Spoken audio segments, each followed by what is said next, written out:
No ma arvan, minul oli see mitmes mõttes eriline meistrivõistlus selles mõttes, et ma arvan, et see oli mu viimane, vähemalt kettaheites, ja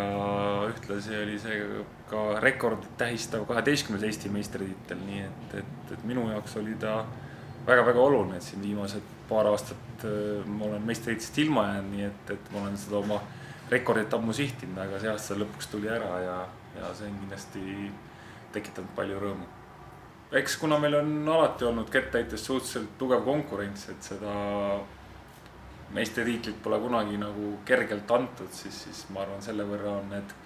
12 võidetud Eesti meistritiitlit täitsa omaette väärtus. Enamus on rõhutanud, et need medalid on